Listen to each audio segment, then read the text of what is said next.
Hey everyone, so this is a little different from my typical content, but I am making a soup today. It is a coconut base. It does have some dumplings or like wontons, things of that nature. So let's get ready and make this together.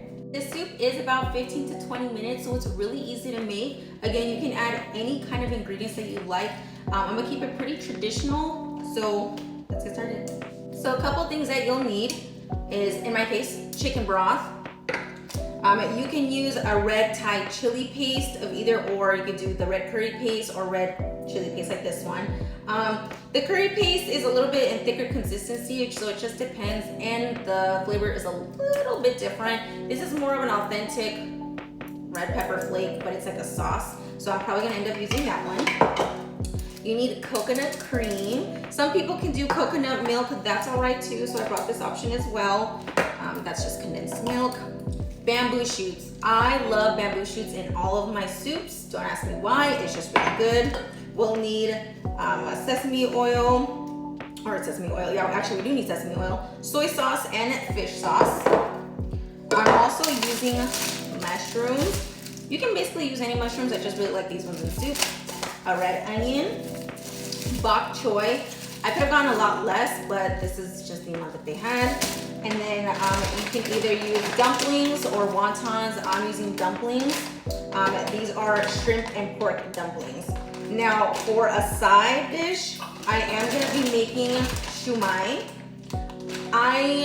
You can make all this from scratch, but no. So I just got those ones, and then you'll need just stuff to put your sauces in. I don't have a steamer. I don't know why I don't have a steamer, but I'm going to use a strainer instead.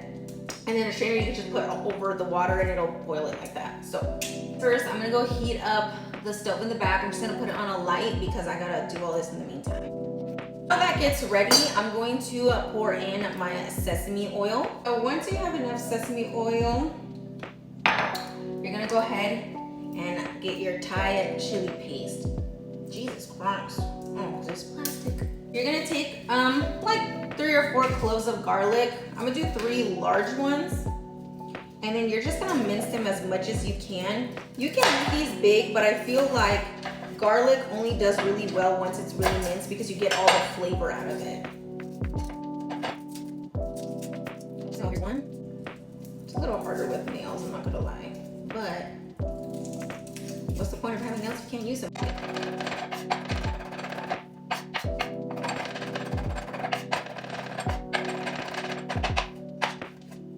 Once you get them down to the amount of size that you want, you can throw it in because this is gonna go immediately onto the stovetop. Take your red onion and do the same. Onion is really strong and fragrant, so you don't need a big piece.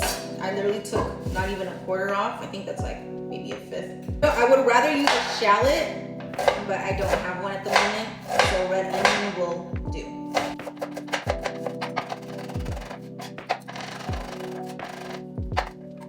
So that's what it should look like. I always forget that these are so hard to open. For those that don't know, you can always take your knife and do a little hole at the top and it'll release the air so that you can literally open it. Anyways, then you can go ahead and take your spoon and then add some of that chili paste into the soup. Once it starts to fragrant, you will literally see the garlic getting crispy with the onions and the oil. Then you can go ahead and add in your chicken broth. This is the one I'm using today. Obviously hear it, and it smells good.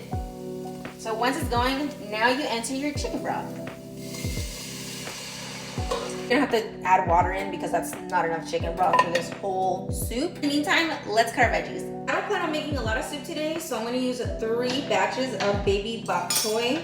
With bok choy, it's really simple. You don't need to leave them in either as long. You just take the flour ends off. And you can really cut these as simple as they go. They're already kind of naturally cut the way that you want them, so I just cut them down to half. Some people like them like little crescent moons.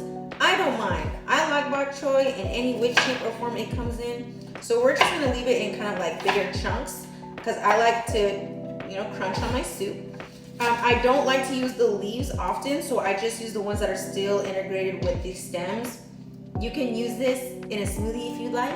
I'm not gonna use them today.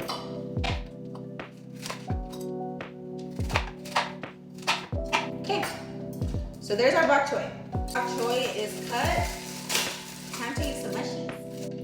And you can just cut as much as you like. I'm gonna keep the tops of some of them because they look so cute. See, little mushy. All right, this is the coconut cream that we're gonna add into the soup. Now that it's, obviously you can see, starting to boil. We're gonna let that boil. As a reference, these are the shrimp and pork dumplings that I'm using in my soup today. So once that is done boiling, we're gonna add these in. Also, these are the bamboo shoots that I'm using for the soup. And I'm gonna put these to steam right now as well. These are pork shumai, yummy. I also don't have a steamer, I don't know why. So I'm gonna steam it by using a strainer, and you're just gonna add them in there, the water will go up and it steams.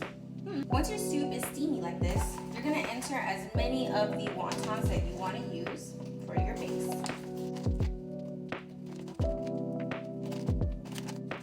Oh, 15. And then you're just gonna let it. You're gonna do 2 tablespoons of soy sauce. You're gonna do 2 of the same of fish sauce. Fish sauce is very stinky. It's so good though, especially in like spicy fish sauce. My friend that's Laos and Thai makes a thing called crazy sauce. Oh, it's so good.